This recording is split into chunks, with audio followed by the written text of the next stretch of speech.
నమస్తే, welcome to Telugu రాజ్యం. నేను విద్య. తాజాగా విడుదలైన దగ్ లైఫ్ మీద రామ్ చరణ్ అభిమానులు ముందు నుంచే కన్నేశారు. ఎందుకంటే దీనికి సంగీతం అందించింది రెహమానే, పెద్దికి స్వరకర్త కాబట్టి. కమల్ మూవీకి బెస్ట్ ఇచ్చి ఉంటే నిశ్చింతగా హమ్మయ్య అనుకోవచ్చు అనుకున్నారు. కమల్ మూవీకి ఒకప్పుడు భారతీయుడు, తెనాలి లాంటి సూపర్ ఆల్బమ్స్ ఇచ్చిన రెహమాన్ ఇప్పుడు అదే మ్యాజిక్ చేయాలని ఆశించడంలో తప్పులేదు. తీరా చూస్తే దగ్ లైఫ్ లో పాటలు, బీజిఎంలు రెండు ఒకదాంతో మరొకటి పోటీ పడి మరి నీరసంగా సాగాయి.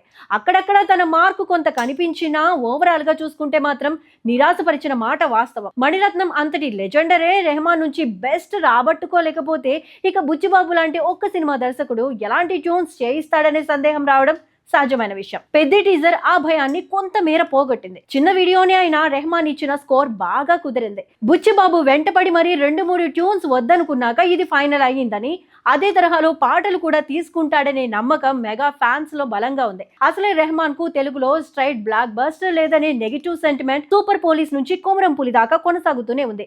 మధ్యలో సాహసం శ్వాసగా సాగిపో, ఏ మాయ చేసావే లాంటి డీసెంట్ హిట్స్ ఉన్నాయి, కానీ రికార్డు బద్దలు కొట్టినవి ఏమీ లేవు. ఇప్పుడు పెద్ది దాన్ని తిరగరాయాలి. 3 పాటల రికార్డింగ్ గత ఏడాదే పూర్తయింది. ఉప్పెనకు బుచ్చిబాబు చేయించుకున్న సాంగ్స్ ఏ స్థాయిలో హిట్ అయ్యాయో చూసాం. మరి పెద్దికి కూడా అదే జరిగితే సంతోషమే. వచ్చే ఏడాది మార్చి 27 విడుదల కాబోతున్న ఈ విలేజ్ డ్రామాకు సంబంధించిన షూటింగ్ 40% దాకా పూర్తయింది. హైదరాబాద్ లో ఒక షెడ్యూల్ ఇటీవలే కంప్లీట్ చేశారు. ఒకవేళ వింటేజ్ రెహమాన్ కనుక పెద్దిలో వినిపిస్తే మ్యూజిక్ లవర్స్ కు అంతకన్నా శుభవార్త ఇంకేముంటుంది.